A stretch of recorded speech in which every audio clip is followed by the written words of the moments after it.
Vamos lá, continuando então, exercício 8. Que tipo de sujeito é empregado no verso quando lhe disseram? Sujeito determinado, porque aqui não aparece quem foi que disse, ó.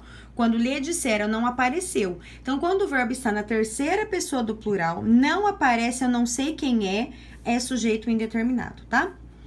Por que o uso desse sujeito é adequado a esse texto? Porque, na verdade, não importa contar quem foi que disse, importa contar o que é que foi dito, tá? Porque ele ouviu por aí, ele não sabe exatamente quem foi que disse. É uma pessoa qualquer que não tem importância.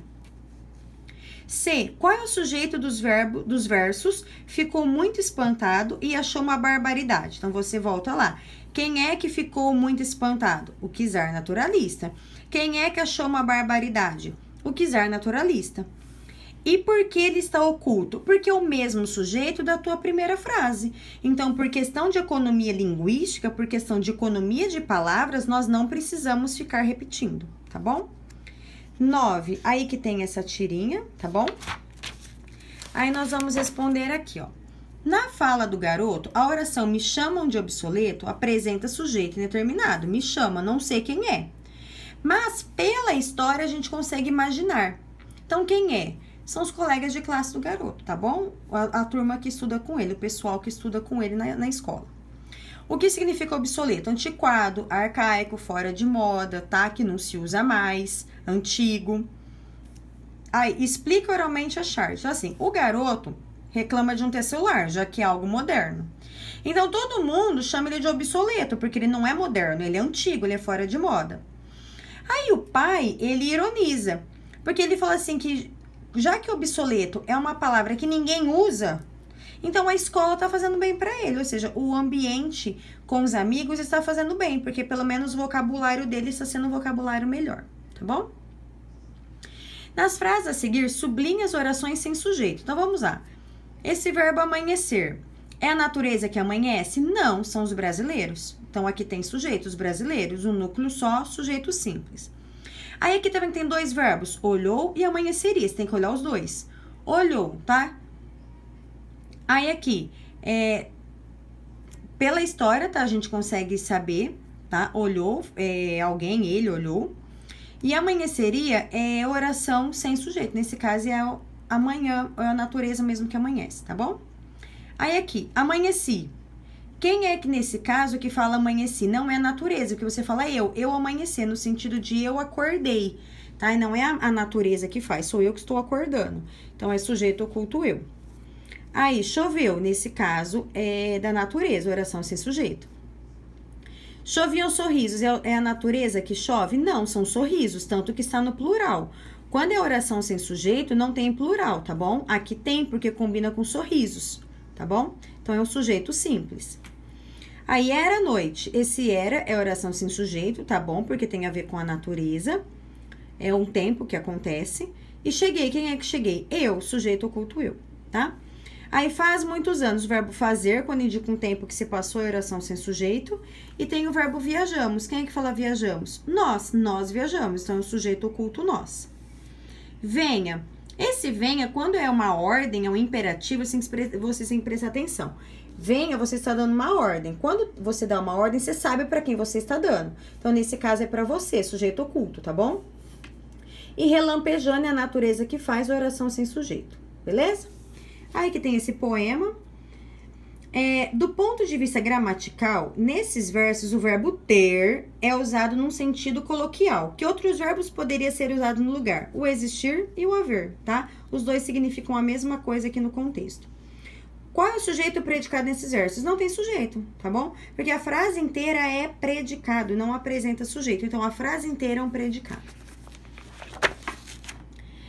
Aí aqui, compara as frases dessa campanha com a do poema, tá? O que é que eles têm de diferente? Nesse caso, conservar usado no imperativo, sempre quando você usa no imperativo, quando você dá uma ordem, você sabe quem é, porque você só dá uma ordem para quem você conhece, tá bom?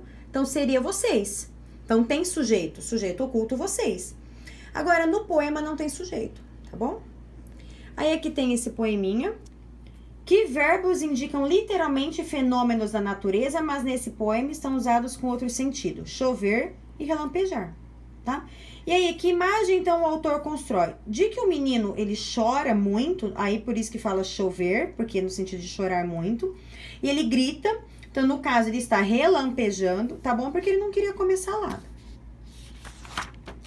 Aí, vamos lá. Ortografar. Então, tá aqui, ó, enciclopédia com C, enzima com Z, esmola com S, espada com S, estômago com S, estratégia com S, filosofia com S, fisiológico com S, glossário com 2 S, isósceles com S só, misantropo, eu anotei pra vocês aqui, é quem prefere ficar sozinho do que ficar com outras pessoas, com S, ortodoxo, tá, que segue uma doutrina com X, paradoxo, também com X, alguém tem um raciocínio totalmente contraditório, pseudônimo com S só, tá? Psicologia com S, psiquiatra com S, semáforo com S, xenofobia com X, é quem tem aversão, tá? Quem é contra estrangeiro, que vem de outro país, xilogravura com X e zoológico com Z. Aí, testes. Sobre a estrutura, é correto afirmar que é a A.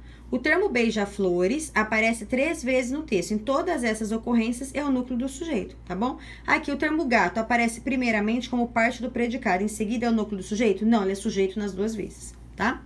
Aí, o termo passarinhos aparece 2 vezes no texto, em ambas ele não é sujeito. Não, ele é sujeito, tá? E aqui, o sujeito do predicado desse aqui refere-se a beija-flores, não, se refere aos tangarás. Por isso que é a A. Aí, 2, tá aqui o textinho pra vocês, tá bom? Aí, a alternativa correta é a B, tá? Porque, ó, na A, todas as orações do primeiro parágrafo possuem sujeito explícito? Não, somente na primeira oração está explícito, nas outras não. Na C, o terceiro parágrafo é formado por apenas 2 orações? Não, é formado por 4. Se vocês voltarem lá, são 4 verbos. A gente conta a quantidade de verbos, a quantidade de orações pela quantidade de verbos, tá? No 4º parágrafo, os termos caro e senhor constituem núcleos do sujeito? Não. Senhor é sujeito, mas meu caro é vocativo. Vocativo é quando você chama a pessoa, quando você conversa com a pessoa. Então, assim, ó, Pedro, isso é um vocativo, tá bom? Não é sujeito. 3. Sobre as orações da sátira, é correto afirmar que é a B, tá? Porque no primeiro quadrinho, todos os sujeitos estão ocultos? Não, é inicialmente usado o pronome, ó, eles. Já começou com um pronome escrito, então não é oculto. No último quadrinho, o sujeito de perceberam é eles? Não, o sujeito é vocês, tá? Quando aqui, ó, vocês perceberam, eu consigo saber quem é, porque tá conversando com o leitor. E no último quadrinho, o sujeito de perceberam é indeterminado? Não, é vocês, tá? Assinale a alternativa correta sobre o sujeito. Na oração, não há mais o sujeito inexistente. Sim, o verbo haver com sentido de existir não tem sujeito.